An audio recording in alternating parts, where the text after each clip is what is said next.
okay, we can do the refuge and Bodhicitta prayer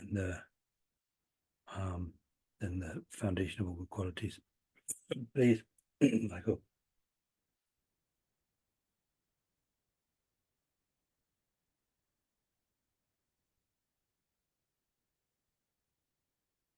Sangye cheta soke chonamla chanjo bada tani kyalso chi dage jinzo ge besonange rola pinje sange drobaro.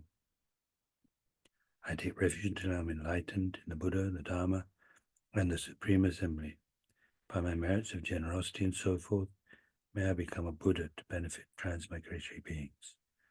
I take refuge until I am enlightened in the Buddha, the Dharma, the Supreme Assembly. By my merits of generosity and so forth, may I become a Buddha to benefit transmigratory beings.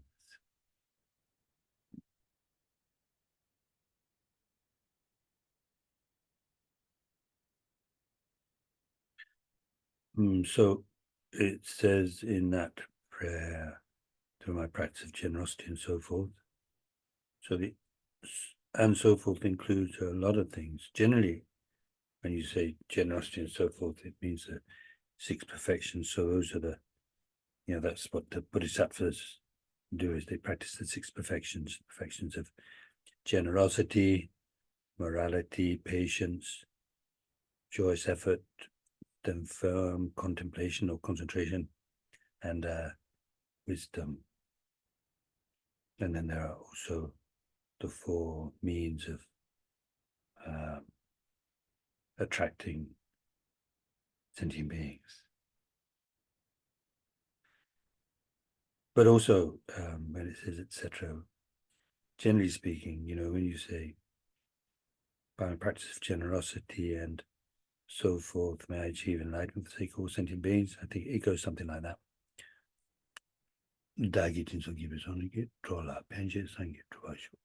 May I achieve enlightenment for the sake of all sentient beings. So it's you're talking about the path that you've decided you want to tread in order to be of greatest benefit to all sentient beings. The path to enlightenment is talking about your path to enlightenment that you've decided that you're going to follow. I mean, you might have decided a long time ago, but there's never any harm in thinking about these things over and over again and reaffirming and strengthening one's determination, deepening one's understanding. So it means the whole of the stage of the path, really. The stage of the path, Lamrim. So here we have this prayer, if you like. We're going to be reciting the foundation of all good qualities, which is a concise outline of what that path is. Something that many people recite every day, every single day. Recite each day and, thinking as you're going along, sometimes pausing to reflect. And so this helps us to clarify our motivation for this series of sessions together, and specifically, especially for this session. And it's the session is also all about the stage of path to enlightenment, and this course we've already covered quite a bit of Lama Tsongkhapa's teaching on the stage of path. It's not the longest one, the Lamrim Chenmo, which is huge. It's also not the shortest one. It's a sort of a, one in between, middle length one. And where we've reached is,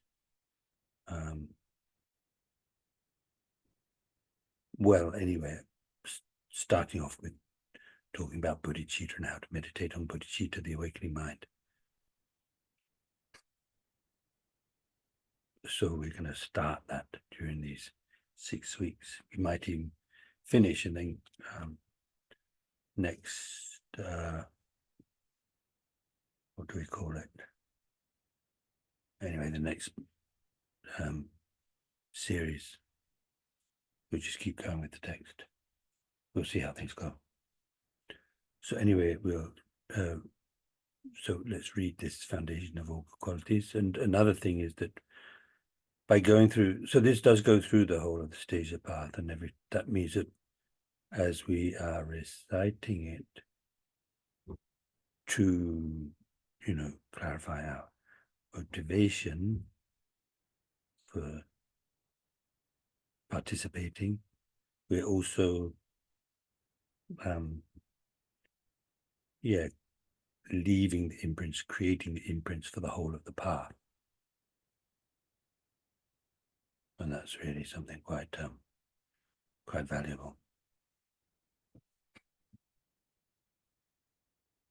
Let's read this then. The foundation of all good qualities is the kind and perfect Guru.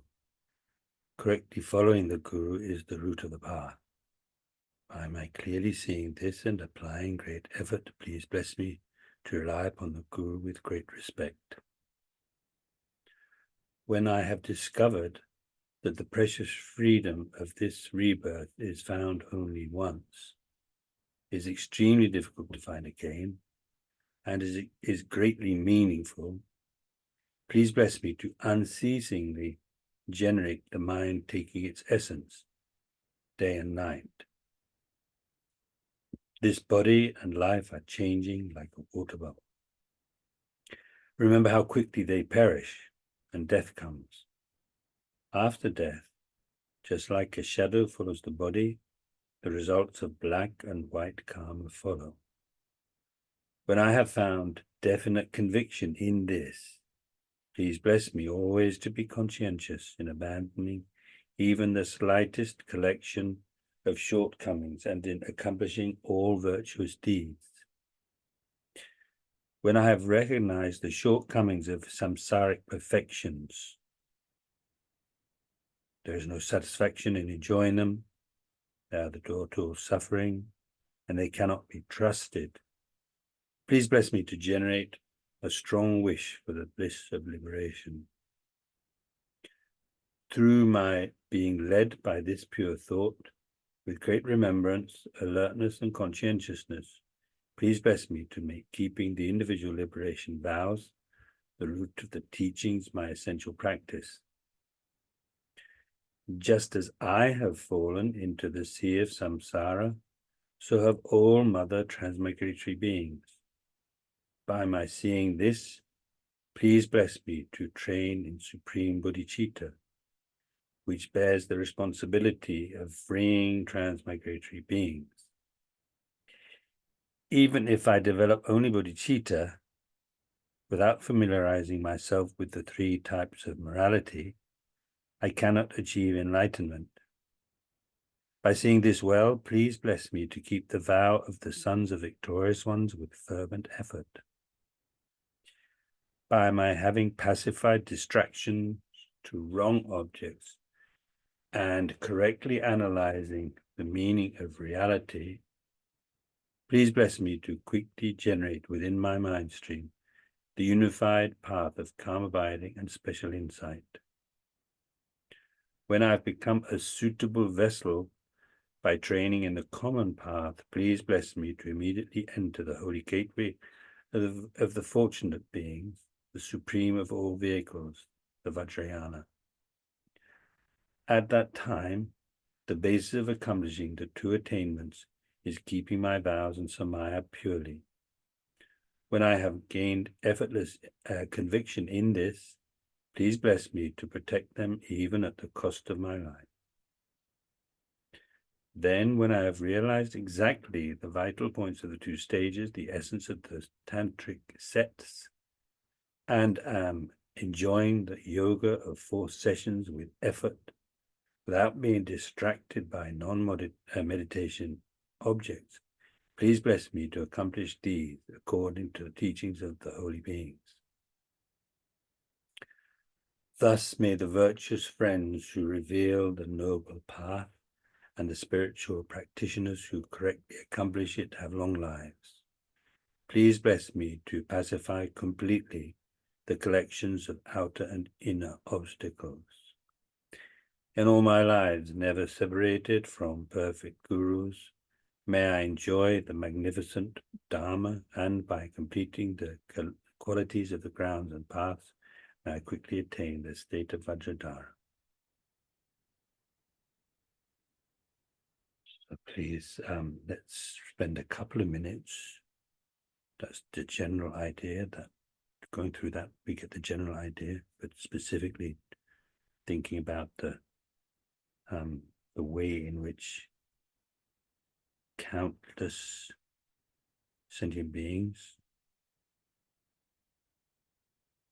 countless, I don't know, infinite sentient beings, mother sentient beings, kind mother sentient beings, even right now, are suffering so terribly in psychic existence. Over the lower realms, but even human beings have so much suffering. There's so much suffering in this world, isn't there? So thinking about that, not just like watching a horror movie, something like that, thinking how awful, but really feeling that how it is that the suffering they're experiencing, this is not somebody that's separate from us, unrelated. Each of these sentient beings, we are so close to. We forget what's happened in the past. That's just the way it works when you go from life to life. I mean, we live our dreams, and then when we wake up, we can't remember a thing, right? So just like that, we forget. But it really did happen. The kindness. We really were that close. We really were so close to sentient beings. They've all been our mother. We've been their mother. They've given their lives for us. We've given our lives for them. We've been that close.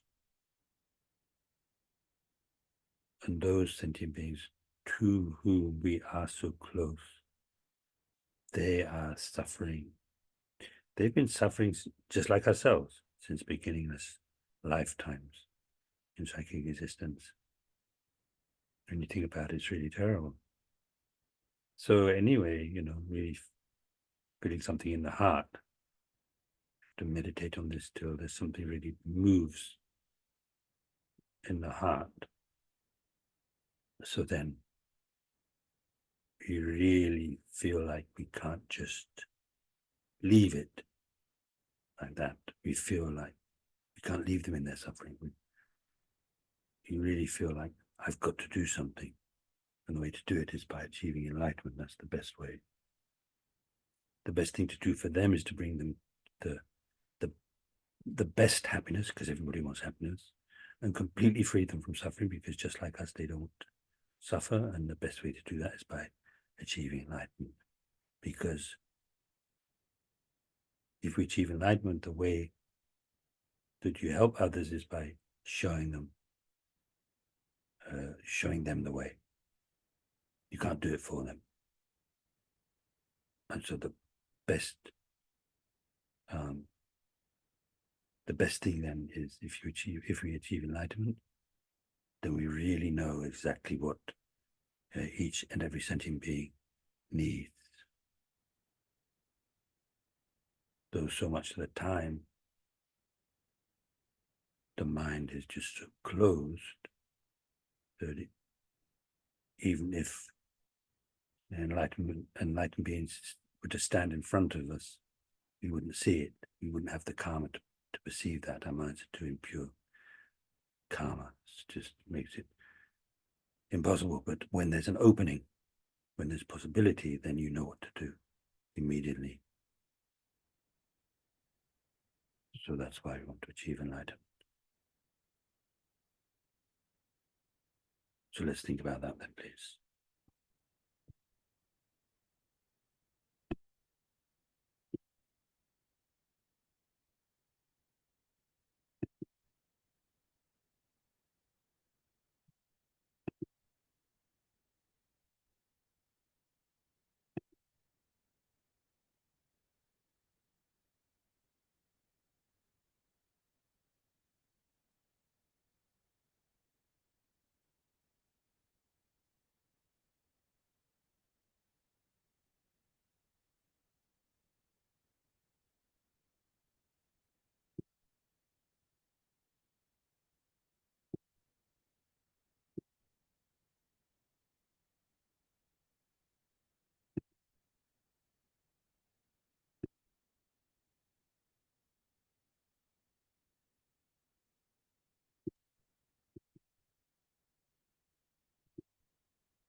Well, anyway, while you were doing that, while you were meditating, I was getting these links. So this link is, no, I hope it's going to work. But this is for the book, The Essence, no, was it? Nectar of Bodhicitta. Nectar of Bodhicitta, which is from the Lamishi archives. So it's, I didn't look closely. I think it's actually based on Lama Zopa's teachings. I'm not sure there's anything there from Lama Yeshe. And so it's free, so you don't need to worry about cost. It's free. Just have to download it. and I think I started reading it. I think it'd be very useful. Of course, we're mainly using the Lama Tsongkhapa's text, but you know, this one I'm sure is going to be very useful. I mean, His Holiness Dalai Lama mentions very clearly, you know, in the colophon, I guess, for the quick return prayer that he composed, how Rinpoche, his whole life was like just, it was a bodhicitta. Everything was bodhicitta. So he had, you know, Rinpoche certainly had a lot of experience of bodhicitta.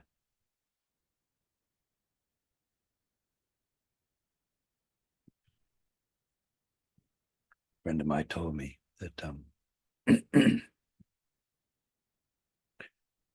that one time she was working in the office at Lanames Buddha when it was when we had the FPMT central office was there. That's the right name anyway. Central office was there. And so Rinpoche was there, and Rinpoche made the point to her that he said, you know, he said, you have no idea. Rinpoche, Lama Rinpoche has more bodhicitta than all the lamas in the monasteries. That's quite a statement, isn't it? But anyway, yeah, Rinpoche was definitely the one to listen to when he talks about bodhicitta, that's for sure. Okay, so let's get started.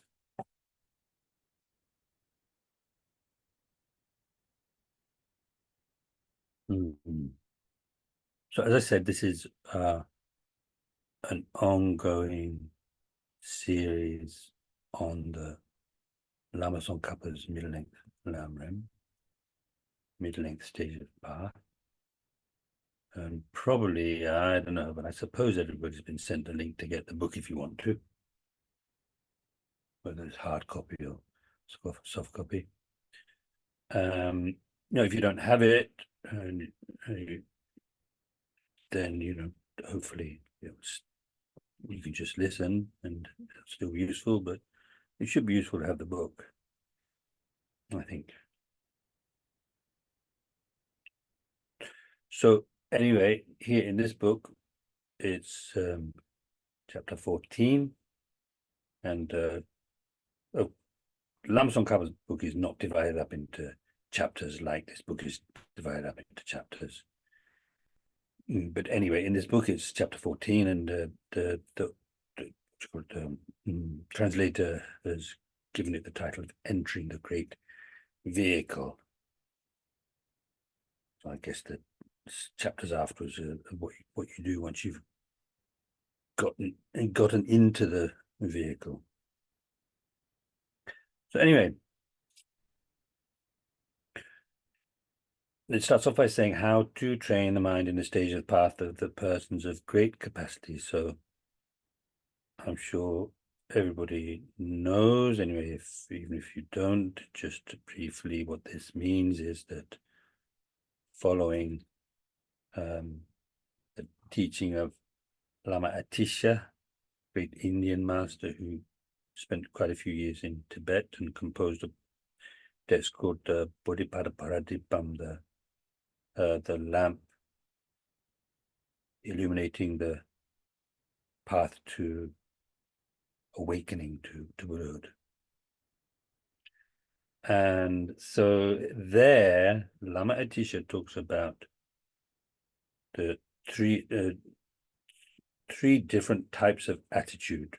There's the attitude of the person who's only interested in the future life, not interested in, you know, not kind of caught up in the you know, attachment to to just the things of this life, short-term pleasures of this life.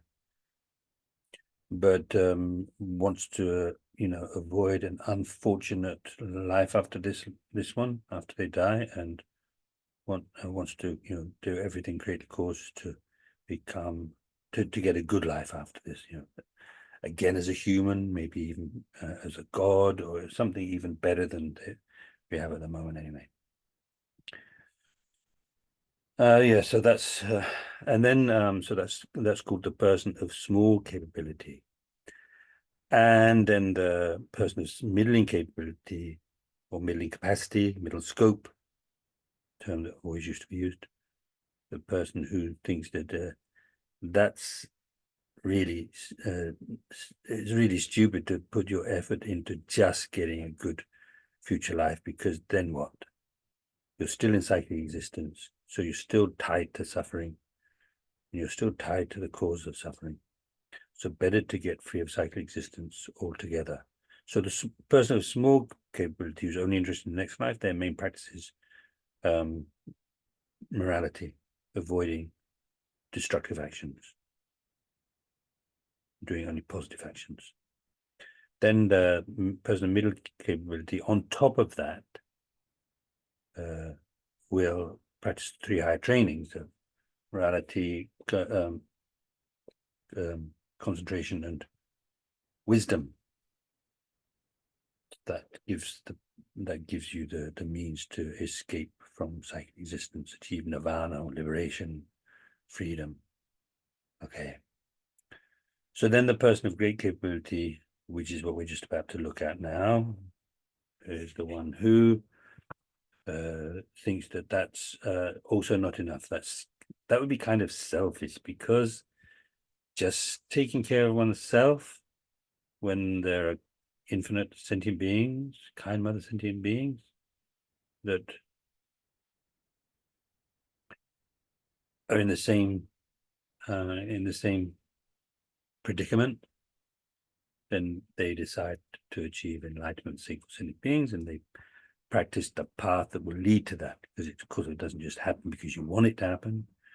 You have to want it to happen, but on top of that, you have to do something, which is practice the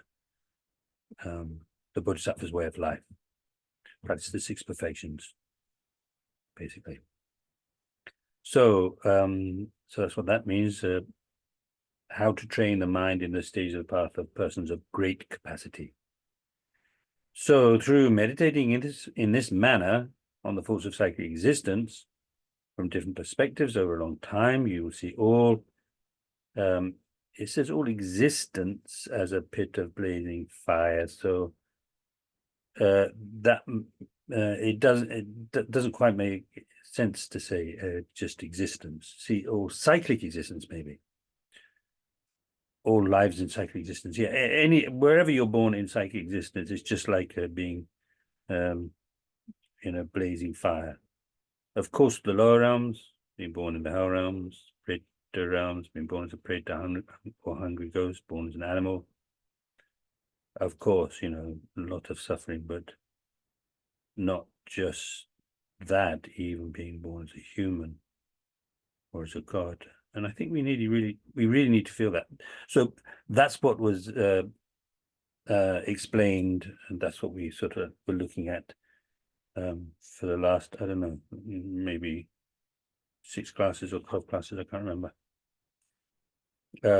So, thinking about the drawbacks of cyclic existence, the nature of cyclic existence, like with the kind of insight you get from looking at it from the perspective of the 12 links of dependent arising, and that drawing of the wheel of life.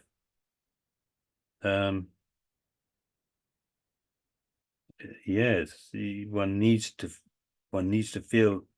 It's not like there's me over here, the meditator, and then there's samsara over there, cyclic existence over there, and it's terrible, like a blazing fire. I mean, that's already pretty good, I guess, but it's not really the point. It's like, to experience this as a blazing fire. It's like I am in the blazing fire. I am in this blazing fire. So if you're in a blazing fire, well, of course, the reality of it is, if you're in a blazing fire, you probably just die straight away. Well, I don't know though. How long does it take to die in a fire? They used to be able to string it out quite a bit with the witch trials, didn't they? Sometimes they could make them die quite quickly, but sometimes they could make them die quite slowly. But I think even if it was quick, I don't think it would have seemed quick to them.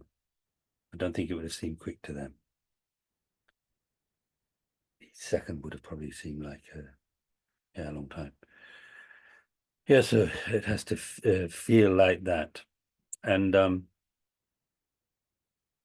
yeah, so Lama Zobrumji often used the analogy not just of a pit of blazing fire, but of being in a cesspit. So cyclic existence is like being in a cesspit, and it's not like there's a cesspit over there that you don't want to go into because you might get dirty and all sorts of diseases and so on. But to experience what you are as being in the cesspit. And so anyway, just like in the fire, the one consuming thought would be to get out. I think the cesspool is quite a good one, actually. So yeah, you can't imagine. I mean, whether it's a blazing fire or whether it's a cesspit, you wouldn't kind of like relax and sort of, like maybe do a little bit of, swimming on your back, a little bit of butterfly and all that. You wouldn't do that, would you? No. Maybe a bit of surfing. Yeah, maybe that's what Bodhisattvas do. Surfing. Anyway, so yeah, so that's also good, to, because it's a fact, isn't it? Of course, if you were in real life, and in real life, like we're not actually accessible, but the thought of being in one you can relate to, right? You can really imagine that if you fell into one, the only thing that you would want to do is to get out of it. If you fell in a fire, the only thing you'd want to do is get out of it. If you fell into a bush of thorns, the only thing you'd want to do is to get out of it. You just want to get out. That's the only thing you'd want. So just like that, seeing cyclic existence that we are in already, like a blazing fire, like a cesspit, then obviously the message there is you want to get out as soon as possible by any means. So like it says here, by thinking that way, then your mind will be thoroughly overcome by the desire to attain liberation that completely pacifies suffering. Anyway, liberation in which suffering is completely pacified. Yeah, also, I thought it's quite interesting. One of my teachers used the analogy of being in a 9-storied building. I don't know why 9-story, but anyway, 9-storied building, which is on fire. So the first floor is on fire. You're maybe on the 6th, 7th, 8th, or whatever floor, which is still pretty hot. So it's like gives you a sense of how, that in the lowest of the lower realms is the worst suffering, where you're actually, have the suffering of being in fire and stuff. But even where we are, there's still the heat. You still feel the heat. Anyway, yeah. If because of that, in other words, you just any means you just want to get out. That's all you want to do is get out. If because of that you train in the 3 high trainings, as I mentioned, morality, concentration and wisdom, you will attain liberation. You will achieve a level of liberation that is free from psychic existence, and that liberation you've achieved will not be reversible. It'll never change. I mean, what I mean is, you would never fall back. I know I've said, I might have mentioned during this series actually, but I always think it's quite interesting that one of my first sort of introductions to Buddhism, I just started getting interested in it, but not particularly.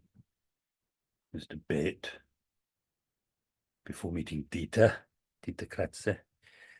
Yeah, there's this guy.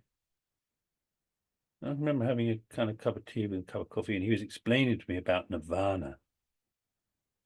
And he did it by, it's almost like a graph. So you've got this line, he drew this line. And so then, so below that line, you're in samsara. So it's like you're in samsara, samsara. Then you go over that line and you're in nirvana. So now you're in nirvana, Then you go back again, samsara. Nirvana, samsara, like that. That was his idea. There might be some people who teach that, perhaps even some Buddhists, because, based on the idea that everything's impermanent. So if everything's impermanent, then that means if you achieve nirvana, it's going to be impermanent. Of course. It's not correct. The thing is that if you achieve nirvana, and it's possible to go back into samsara, that means that you've got the causes to be born in psychic existence, to be born in samsara again. In that case, you wouldn't have achieved nirvana, because nirvana means you're free from suffering and all the cause of suffering through the force of, particularly of the wisdom. There's nothing, nobody could point out anything that would destroy that wisdom. So that wisdom will always be there. So there will always be that liberation. That's what I think. So you will, it will be reversible. Sorry, it will not be reversible. Unlike the splendors of high rebirth. And that's one of the big things about, moving on to the middle scope rather than the small scope where you just want a good birth inside existence. You recognize that, no matter how amazing that life, like as a God realm, living for millions of years, no suffering, but it's going to come to an end. And particularly, we've looked at this, the suffering that they have at the end of their life is like just unbelievable, because they see what's going to happen to them, and that torments them. And mentally, then the suffering is immense. So anyway, yeah. So unlike that, nonetheless, this extinguishing one's own faults and achieving excellent qualities will be limited. So like partial, and your own welfare will not be complete. So here, I'm not quite sure. So what this is talking about is the fact that if you've achieved nirvana, then there is just your own personal liberation. There are certain kind of defects, you could say, that they don't detract from your experience of peace. They don't detract from the fact that you're never going to be born in psychic existence again, but they're still defects. So there are certain defects which we call knowledge obscurations, which the obscurations, I mean, in our experience, it means that the appearance of things being truly existent. We talk about that, right? Things appearing to be truly existent. So that, and so they're not free of all defects, all faults. And also you haven't, the qualities that you're capable of achieving, also you haven't achieved all of them. So everything is limited. So that's the main thing. Then being limited, then your ability to help others is limited. And of course, anyway, if you've achieved nirvana and you just spend eons and eons and eons, millions and millions of years just experiencing that peace, then of course you're not going to do anything to help sentient beings. And like it says here, anyway, for that very reason, the welfare of others will also be only partial. So that's one way of looking at it anyway. So in the end, then in the end, you will be urged by the Buddhas and have to enter the Mahayana. So that's what they say, In the end, those arhats, as we call them, foe destroyers, the ones who are completely free of psychic existence, have achieved nirvana, they are eventually sort of like brought out of that meditation and urged by the Buddhas to enter into the Mahayana. And yeah, so that's I think that's good enough. Otherwise, sometimes when it says the welfare of oneself, one's own welfare, which is the expression that you use here, right? Your own welfare, and then it talks about the welfare of others. Sometimes one's own welfare refers to the development of the mind. So, like for example, when that's brought to its culmination, that means that's talking about the Dharmakaya, the truth body of an enlightened being, right? And then the welfare of others is the means by which you help sentient beings through the force of having that kind of inner inner wisdom and compassion and so on. So it's called, and that would be like the Rupakaya, the form body. Like for example, in the case of Buddha Shakyamuni, appearing as the universal teacher. And so the Dharmakaya is called one's own welfare because that's just your own personal experience. If you just have that experience of omniscience and so on, that's not something that others are going to be able to experience. So just that doesn't help sentient beings. But when with that kind of wisdom and compassion, you act to help sentient beings and appear in different forms that will help sentient beings according to their karma and so on, then that really helps them. So that's why those that aspect of enlightenment is called the welfare of others. I hope that makes sense. But anyway, it's not a big deal. The point it's making here is, if you just achieve liberation, what you've achieved is limited. And the main thing really is, because what you've achieved is limited, you're limited in your ability to help sentient beings. So you still have more work to do. You will still have to enter the Mahayana, generate bodhicitta, meditate on bodhicitta, generate bodhicitta, and go through the Mahayana path. So that's why Lama Tsongkhapa says, therefore, the intelligent enter the Mahayana from the start. So this word that's been translated as intelligent in the Tibetan, I think, Lodra and you. So anyway, those who are sort of like more inclined towards the Mahayana, their way of thinking is, rather than achieve liberation, then after liberation achieve enlightenment, it would be better to achieve enlightenment straight away. And it's much faster, actually, even though they talk about, we have this idea that Buddha Shakyamuni took, was it 3 countless great eons and a bit more actually to achieve enlightenment. But in fact, and that's a long time, right? I mean, don't have to go through that again, how long that is. It's an immense amount of time. So, but if you had started off at the same time as him, and instead of striving for enlightenment, you had been striving for liberation, you would have achieved liberation much quicker, but you'd achieved enlightenment much slower, because you just spent so much time just in this state of peace, not doing anything really. It's a big waste, really. amazing, really, but also a bit of a waste. So then he says he quotes from the Compendium of Perfections. The Compendium of the Perfections. So that would be the Compendium of the Perfection of Wisdom, and I'm not quite sure if that's a commentary on the Perfection of Wisdom Sutras, or it's one of the Perfection of Wisdom Sutras, like a summarized version. I can't remember. See what it says. I think it just says Dubale.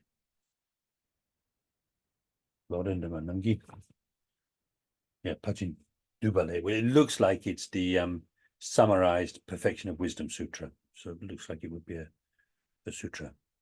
So it says, those whose nature is of one taste with altruism. And I think this line where it says one taste with altruism, I think what it's actually trying to say is those whose nature is altruism that has one taste, and that would mean like completely equal to all sentient beings. The power of the altruism towards each sentient being being the same. So those whose nature is of one taste with altruism abandon forever those two vehicles. So that means the two lower vehicles, the two Hinayana vehicles, which means the Hira vehicle or Shravakayana, and solitary realizer vehicle, the Prachika Buddha Yana, I suppose. Anyway, Prachika Buddha vehicle. Abandon forever those two vehicles that have no power to bring about all the world's aims. So that's the point that he's just making, right? Just limited. And enter the vehicle that the victorious sage taught out of compassion. That vehicle being the Mahayana, the Bodhisattva vehicle. Right. So then he goes on to say this is Lama Tsongkhapa still. The happiness, magnificence, and capacity of beings is to take responsibility for the welfare of others, because to observe only one's own welfare is something even animals do. So this is talking about, like, if you're going to really, right from the beginning, answer the highest calling of a human being, each one of us, then that means taking responsibility for the welfare of others. So that's the best thing that anybody can do. Take responsibility for all sentient beings. And so what I think this means then is, so if you answer that calling, if you take responsibility, then that's real happiness. I mean, you could understand it. Then you're going to get real happiness. But I think, even just having that, just taking that responsibility, that's real happiness. That's something which is completely magnificent. And that's like, anyway, so this is like it says capacity of beings. I don't know, capacity of beings. I was looking this word up to see what might be possible. Dynamic energy, it says. So anyway, it's like, I think maybe it's like then you're really fulfilling the greatest potential of what you're capable of. Because to observe only one's own welfare is something that something even animals do. So the poor animals again, of course. I mean, the thing is, you can see on YouTube all sorts of examples of animals being very kind and friendly and so on, and really making a big difference in people's lives through the affection and so on. But they are not capable. I feel confident to say they are not capable of thinking of future lives. They're not capable of thinking of liberation from psychic existence, and they're certainly not capable of bodhicitta. You can say that's judgmental, but anyway, that's what it looks like. They're not able to do that. They're just not able to do that. They might take responsibility for their owner, the one that feeds them, but taking responsibility for all sentient beings, I don't think so. So anyway, okay, so that's yeah, something even animals do. Therefore, the natural disposition of great beings is to categorically, one-pointedly, single-mindedly, I guess, is that what we say? Single-minded, completely single-minded, when you're completely obsessed with something? Single-minded. Okay. Obsessively strive for the benefit and happiness of others. Then the letter to a student. This should be Shijin. I'm not quite sure. There's two texts which have similar names, and it doesn't say here. There's one by Nagarjuna, Shijin, letter to a friend. Letter to a friend usually. Yeah, so this one might be by Chandragomin. He's got one a bit like that as well. Similar name. Letter to a something or other. Anyway. So I'm not quite sure. So what does it say? When cattle see a mouthful of grass that is easy to get, they eat it themselves. When they are greatly tormented by thirst and find some water, they drink it with relish. Here, whoever makes efforts to bring about the welfare of other beings is magnificent and excels in the skills of great, happy individuals. Traveling, maybe, I don't know, riding across the sky. Yeah, traveling, galloping, riding across the sky. The powerful sun. Well, I guess the sun doesn't gallop. But anyway, what is it? Because here, when it's talking about the sun riding across the sky, this isn't just, like we used to believe that the sun goes around the earth, that the earth, that everything moves around the earth, right? It's not just about that. It's because is the idea that the sun is a god. Actually, the sun is a god with a very brilliant appearance that lights up the world when when it's present there, galloping across the sky in his chariot. I always find that such a strange idea. Besides, it's a pretty strange idea. I mean, can you imagine? You're like, if you're this god called the sun, like every day you have to go riding across the sky. Not only that, but because the world is round, you're gonna have to actually go riding across the sky round and round and round and round, just day after day. Giddy up, giddy up. I mean, it must be terrible. God, can you imagine? I don't want to be born as the sun, but I don't think. Traveling, riding across the sky, the powerful sun illuminates all, regardless of the burden. The earth supports the world with everything in it. Those without the least self-interest, equal in nature to great beings, totally strive for that singular taste of benefit and joy for the world.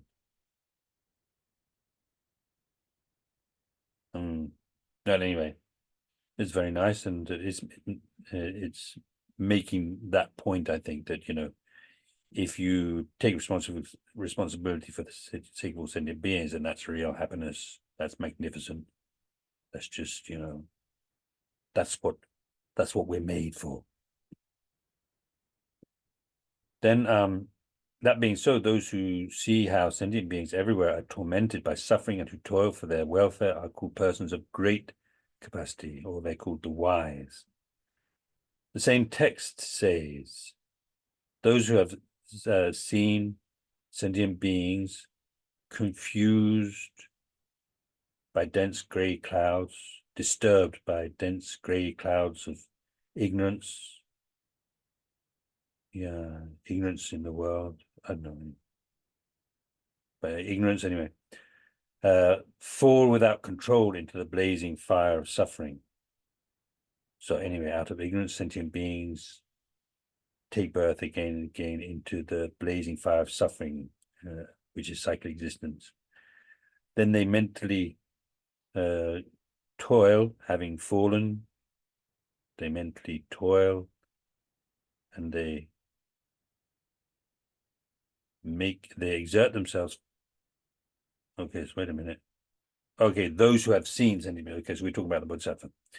So what they do is they mentally toil, and they make efforts for those sentient beings who are in the fire, as if fire were blazing. Now he says fire were blazing overhead. This actually, I think this is more like, as if a fire were blazing on their head. So generally speaking, if your head caught fire, then you do everything to put the fire out, right? So like that, they do everything without being diverted by anything else. They put all of their efforts only into helping those sentient beings. So they are the great beings. They are also the wise. So then Lama Tsongkhapa says,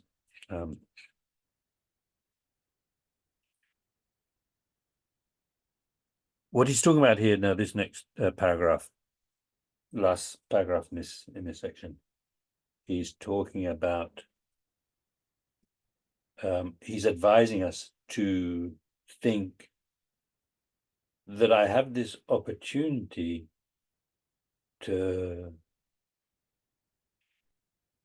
listen to teachings on Bodhicitta, then having understood those teachings, to actually practice Bodhicitta, meditate on Bodhicitta.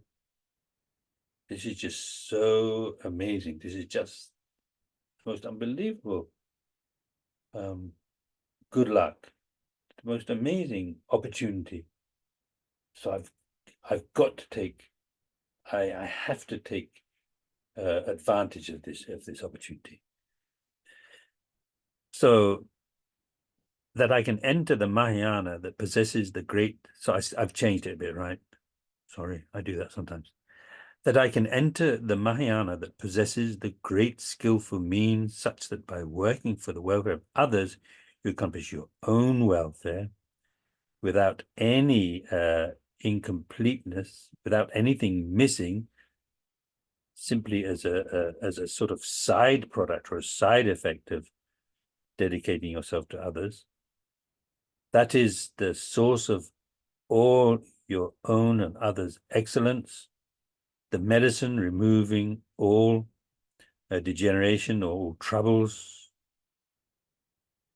and the great path, or the highway, the highway traveled by all wise beings, that nurtures and nourishes all beings through seeing, hearing, remembering, and touching.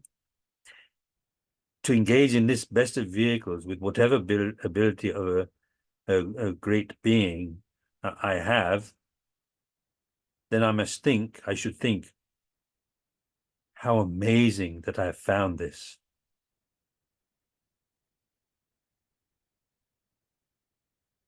How amazing that I found this.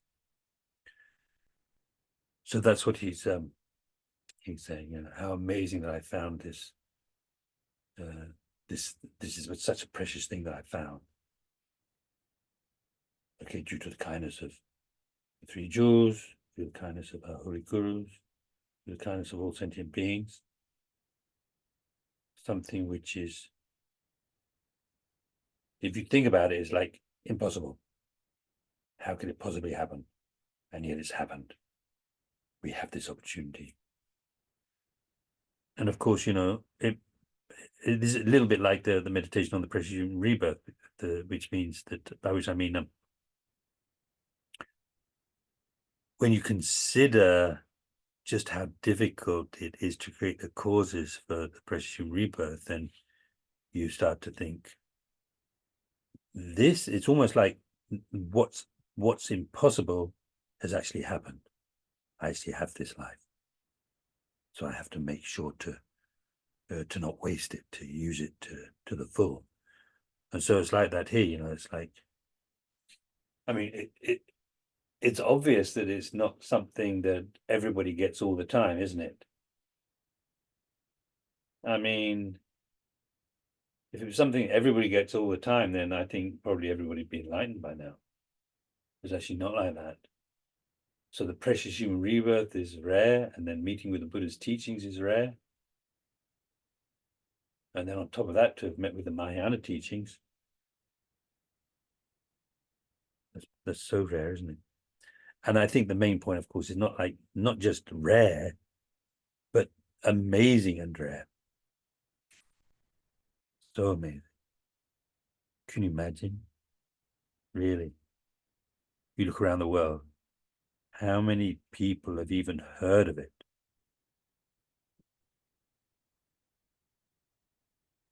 Let alone heard an explanation of it, let alone having heard and thinking, oh, this is for me, this is what I've got to do, this is what I want to do. Such an amazing opportunity. To waste this opportunity, to, you know, hear about and think about, try to cultivate this quality. Wow. So then Lama Tsongkhapa finishes by saying there are 3 points for training the mind in the stage, the stage of the path of the person of great capacity. So number 1, how generating the mind, in other words, generating bodhicitta, is the only gateway to the Mahayana. I mean, the significance of that is the Mahayana, really, it's the path that you go along to achieve enlightenment. And you won't be able to go along that path unless you start on that path. And how you start on that path, how you enter the path, how you embark on it, is with bodhicitta. Until you have bodhicitta, you're sort of like, you might be hanging around near the beginning, but you won't actually have begun that path.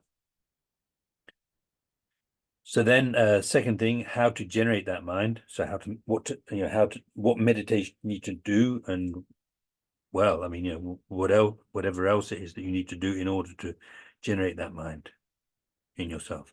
And then how to train in the conduct after generating the mind. In other words, how to, you know, train in the bodhisattva conduct, the bodhisattva way of life. I like that expression. That's the one that Steve Batchelor uses, you know, with the Bodhisattva. He calls it the guide to the bodhisattva's way of life. Literally, it's more like, you know, a guide to the bodhisattva's conduct, which does sound a bit dry, doesn't it, in English? The bodhisattva's way of life. I don't know if there are any questions. Otherwise, I think we can stop for a few minutes. As usual, I forgot to pause, which I like to do, but I always forget to think a bit about that. So what is it we've been talking about? Well, just the importance of generating bodhicitta, and what an amazing opportunity it is to hear about it and think about it and reflect on it and actually, you know, try to generate that attitude in one's mind. Lama Atisha says it's so amazing, bodhicitta is so amazing that it would be, even if it were to take eons, even if we had to spend eons trying to develop this mind, it would be well worth it. So let's think about that then, please.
So how generating the mind of enlightenment is the only gateway to enter the Mahayana.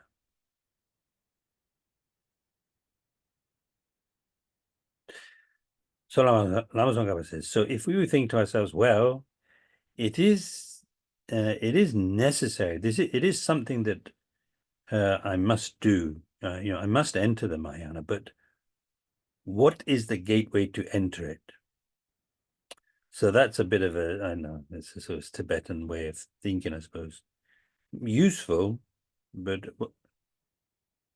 what would we usually say? We probably say, well, so how? How am I going to do that? I want to enter the Mahayana. I want to follow that path. So how do I go about that? But this is a more of a precise question, actually. What is the gateway to entry? What's the first thing I need to do? So the victorious one, the Buddha, taught the paramita yana, which is the vehicle of perfections, and the mantrayana. So basically, that means within the Mahayana, you've got the way to practice the Mahayana according to the sutra teachings. So that would be called the Paramitayana, the vehicle of the perfections. And then the other vehicle is, but it's based on the, based on the Paramitayana, perfection vehicle, is the Vajrayana, the mantra vehicle. And there's no other Mahayana. So he's making the point that so as far as the Mahayana is concerned, you've got the within that you've got the Paramitayana, you've got the Vajrayana, and there's no other Mahayana vehicle, and the door to enter either of those is bodhicitta. Okay. So then to sort of underline this in a way, by which I mean, like to underline or to underline, to emphasize just how important Bodhicitta is, and like what it means to say it's the door of entrance. He says, so when this has been produced in your mind, in your continuum, so when you have bodhicitta, in other words, when you have bodhicitta, even though nothing else has been produced, even though you have no other qualities, but you've just got bodhicitta, then you're a Mahayanist. So that's interesting because, of course, we do say, oh, well, are you Hinayana or Mahayana? Oh, I'm Mahayana. We're Mahayanists. We're Mahayanists, aren't we? Of course, we're Mahayanists. But actually, what this is saying is a Mahayanist actually it means a bodhisattva. Somebody has bodhicitta. Anyhow. So, one is considered a Mahayanist. It's another way of saying, really, if you've got bodhicitta, even if you don't have any other quality, then you're a bodhisattva. Whereas whenever one is separated from it, so then if you don't have it, or if you had it and you've lost it, whatever excellent qualities one may have, such as the realization of emptiness, you've even realized emptiness. Maybe you've all got all sorts of like, powers, magical powers, like Superman and stuff. But because you don't have bodhicitta, you won't be a bodhisattva. You will fall to the level of a shravaka, so one of the Hinayana vehicles, and the like. I don't know what that means, and the like, and fall from the Mahayana. So you definitely wouldn't be a Mahayanist anymore. You wouldn't be a bodhisattva anymore. So if you don't have bodhicitta, so this must be talking about having got the bodhicitta and then not having it anymore. So you've lost it. So how would you lose it? This is quite interesting, really. It's quite a little bit strange because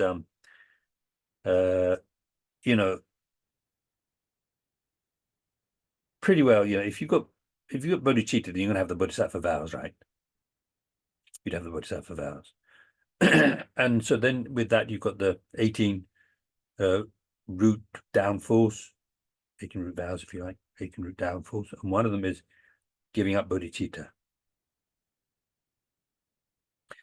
So giving up bodhicitta, and like they even talk about the binding factors for the other ones to make it an actual, root. You're breaking the root vow. But with the giving up bodhicitta, you don't need those. Just giving up, that's immediately you've broken a root vow. So what's that supposed to mean? Breaking a root vow. Is that something good or is that something bad? Generally, what they say is, the by even if you don't have any vows, if you engage in any of the 10 non-virtues like killing, stealing, sexual misconduct, then you're creating the cause of the lower realms, right? It's called non-virtue, right? Non-virtue is the cause of suffering, cause to people in the lower realms. So then, so then if you've got the lay vows and you kill, then it's much heavier. The karma you create is much heavier than if you don't have the vows and you kill. So then, if you've got the novice vows, that also includes the vow not to kill. And because you have the ordination which is higher, so if you were to kill, then it would be even heavier karma. If you have the full ordination, even heavier than that. And breaking the bodhisattva vows is much heavier than breaking the pratimoksha vows. That the lay vows and the vows of the monastics. So it's really heavy by the sounds of it, and then breaking a root vow. But now what it says is, if you don't have the bodhicitta, then you'll fall to the level of a shravaka. So you'll be a shravaka. I mean, I don't want to be a shravaka. I don't want to be a Pratyeka Buddha. I'd rather be a bodhisattva. But I mean, so you break a root bodhisattva vow by giving up your bodhicitta, and you're going to become a shravaka because of that, which is actually a good thing.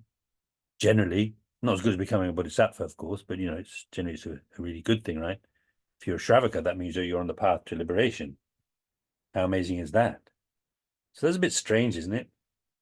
To say that if you lose your, how else could you lose your bodhicitta except by giving it up?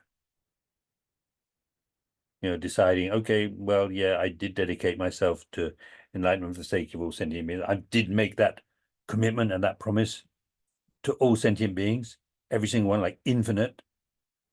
But I don't think I'm going to do that anymore. I don't think I want to. I think I'd rather achieve my own liberation. So then you just switch from Mahayana to Hinayana. It's a bit strange, isn't it? But anyway, maybe I shouldn't say strange. Maybe what I should say is difficult to understand. A bit difficult to understand that. But anyway, the main point is, if you have bodhicitta, even if you don't have any other quality, you would be a bodhisattva. If you don't have bodhicitta, no matter what other qualities you might have, you might be able to fly in the sky, you might be a billionaire, but you won't be a bodhisattva. So this is taught, he goes on to say, this is taught in numerous texts of the Mahayana and is also established by reasoning. I think particularly the bit that's established by reasoning is that if you have it, you're a bodhisattva, you've entered the Mahayana, you're a Mahayanist. And if you don't have it, then, whatever else, you're not a bodhisattva, you're not in the Mahayana. So, thus, entering the bodhisattva way, the bodhisattva, oh, sorry, I missed this. Therefore, whether one is a Mahayanist is determined solely on whether one has this mind of bodhicitta. Thus, entering the bodhisattva way, Bodhisattva says that as soon as this mind has been produced, as soon as you have produced it, you become a child of the victors. In other words, a bodhisattva, another word for bodhisattva, right? Then likewise, the life of Maitreya. So this should be a sutra. Maitreya Vimoksha, the liberation of Maitreya. Literally, it's liberation, but it does. I don't know why they use that expression, but they, in the case of like holy beings, when they're talking, they refer to the biography of that holy being as the liberation, the liberation of Lama Tsongkhapa, the liberation of this and that great master. So what it says in there, child of the lineage. So he's talking to one of his disciples. Child of the lineage. It is like this. For example, even a broken precious diamond outshines all gold jewelry, however refined. It does not lose its name diamond and still averts all poverty. Child of the lineage. Likewise, the precious diamond that is the mind generation for omniscience, in other words, Bodhicitta, even without effort, outshines all the gold jewelry that is the excellent qualities of the Shravakas and Pratyeka Buddhas. The name Bodhisattva is not lost, and all the misfortunes, or anyway, the poverty of psychic existence are averted. So we have to think about this, actually. There's quite a lot here, quite a lot going on here. Child of lineage, I mean, child of lineage, Rikipu, that generally when they talk about lineage, then it's talking about, like you've got the Hinayana lineage, Mahayana lineage. What it means is like the potential to achieve the goal of the Hinayana, the potential to achieve the goal of the Mahayana. So child of the lineage, if you have the Mahayana lineage, I don't know if it means you have to be a Bodhisattva or somebody who's like on the way to becoming a Bodhisattva. Not quite sure, but anyway, I guess he's talking to somebody who's interested in Bodhicitta. For example, even a broken precious diamond outshines all gold jewelry, however refined. So my thing here is, really? Is even a broken precious diamond? Broken precious diamond. Yeah,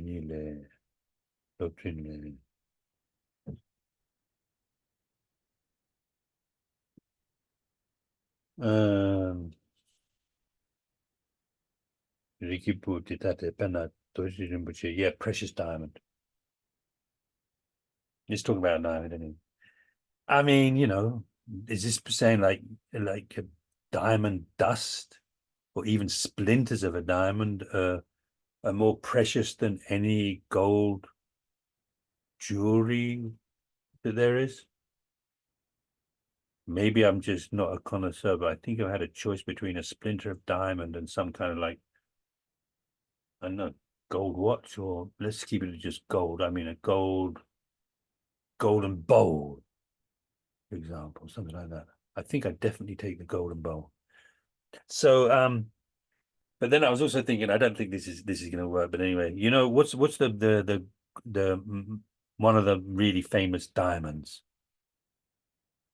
Is it like the hope diamond, maybe? Hope diamond? Okay, I'll take your word for it. The Hope diamond. So I suppose that the Hope diamond, it's like they would have found this diamond in the ground, and it would have needed a lot of work on it to make it into the famous Hope diamond, right? So is that diamond a splinter? Is that diamond what do you call it, a broken one? They took the diamond from the ground and then they broke it in order to make it into the famous one that's like looks so beautiful. I don't know. This is kind of strange. I mean, if you had a big enough diamond, then when you were fashioning it into something really beautiful, there could be huge lumps that came off it, fragments that came off it, that they could also turn into very valuable diamonds, couldn't they? So maybe it's talking about that kind of thing. Maybe it's what it's saying is even a small diamond, because I don't think it couldn't mean like just a little splinter of a diamond is worth more than like a bowl or something that's weighs 10 kilograms. It can't mean that, or a bit of dust, it must mean something like that. The diamond is so precious, even a small one, is much more valuable than a huge piece of golden jewelry, however refined. It does not lose its name diamond. That's all also okay. It would still be called a diamond, and then still averts all poverty. Now, I don't know. I don't think this is exactly exaggeration, all poverty, but maybe all your personal poverty, right? Or your own poverty. If you've got a diamond like that, of course, they'd probably just take it off you and say you have no right to it. I don't know. Where did you get that from, kind of thing. But otherwise, generally speaking, you get the idea. You get the idea. So precious that it would, get rid of all poverty.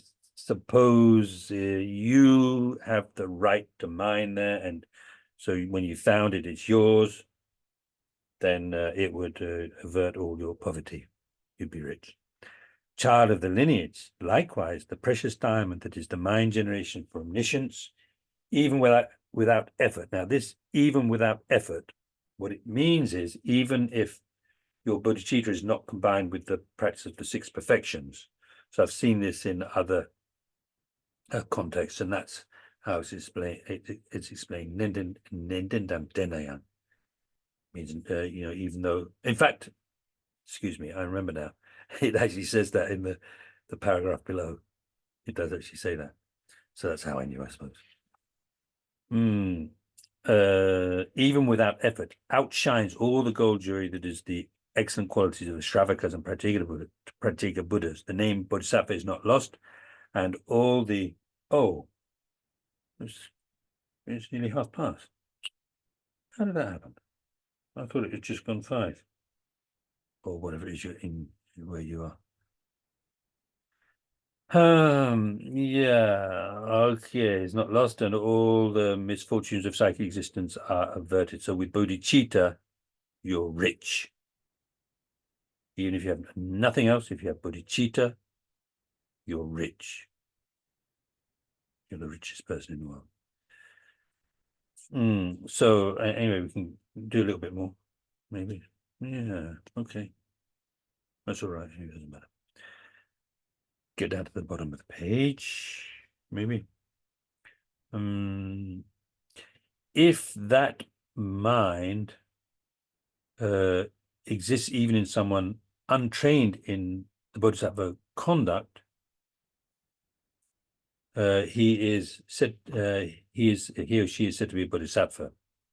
So then I think a new paragraph. Therefore, it is not sufficient for the Dharma to be Mahayana Dharma, but rather it is important that the person has entered the Mahayana. This is a point that's often made. It's like what you're doing might be like conventionally a bodhisattva practice or Mahayana practice, but if you're doing it without bodhicitta, then it's not really a bodhisattva practice. Like if you're doing a sadhana, which Mahayana practice comes from the Vajrayana, but you have no bodhicitta motivation, maybe not even refuge motivation, then it's although it's a Mahayana practice in general, but it's not really a Mahayana practice because you don't have the right Mahayana motivation. And I think Alex Burden said that one thing that Sagamji, the previous Sagamji, used to say was, it's not enough for the gun to be a is it Dillinger or Derringer? Dillinger gun. The person using has to be a Dillinger person. In other words, you need to be able to you need to know how to use it. So if you're doing a so-called Mahayana practice without the bodhicitta motivation, that means you don't know how to use it. You've got this thing which is like very powerful, but it's not powerful because you don't know how to use it. You're not using it properly, and it could backfire. Like they talk about, the people who do long retreats of various deities without the right motivation, and then they're born as a preta, that kind of thing. Whether you become a Mahayanist depends on bodhicitta itself. So if you only understand that mind, then you're being a Mahayanist is the same. So I think that's a bit like saying if all you have is an intellectual understanding about bodhicitta with no taste of it, no experience of it, then you're going to be, on an intellectual level, you're going to be a Mahayanist, but you're not going to be a real Mahayanist. On the other hand, if you have fully qualified bodhicitta, you will also become a completely pure Mahayanist, a real Mahayanist. Therefore, really, it's important to make an effort at this. I think we'll stop there. So I'll leave off making an effort. There's my pen.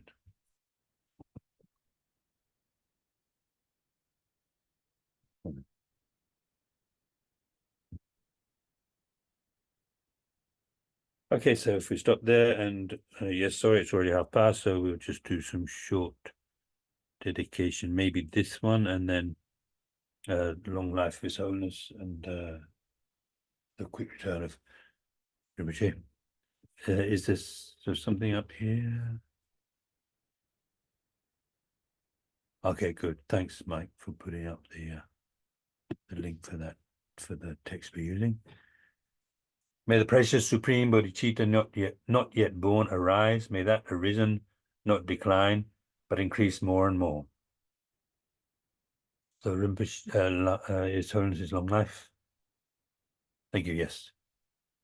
Incomparably kind and supreme Tenzin Gyatso, the wish-granting, wish-fulfilling jewel, source of every single benefit and happiness in this world.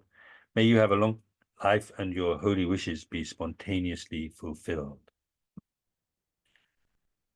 Right, yeah, and then a little bit more, a little bit more, a little bit more.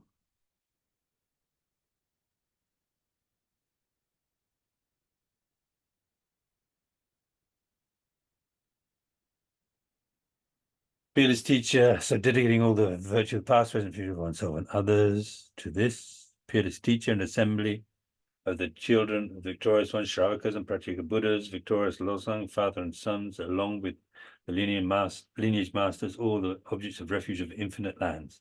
Please bestow the virtue and goodness of accomplishing this prayer here and now.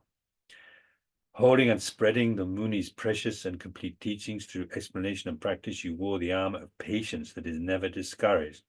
Incomparable Venerable Guru, to you I make request. While striving single-pointedly for the sake of the victorious one's teachings, the sole gateway through which all benefit and happiness emerge, and for mother living beings, you suddenly departed to peace. What a great loss. Nevertheless, through the undeceiving truth of the blessings of the ocean of the three jewels and the great waves of bodhicitta of the children of the victorious ones, may the smile of a reincarnation swiftly beam in glory for fortunate disciples. So also because of this, may all of the prayers of all the holy beings, Buddhas and Bodhisattvas, and our teachers all be actualized, which includes His Holiness making, like having the knees like they used to be. He's just had his operation yesterday, I think. Yeah, so good, thank you. And I'm looking forward to this next week because we'll be able to start on the way to meditate on bodhicitta, and there are these different ways of meditating bodhicitta, and we'll be looking at some that are not in this text, but I think are important to cover. Yeah, including some from Venerable Rinpoche. So I think that's going to be very nice. Yes. Okay. Good. Okay, so see you.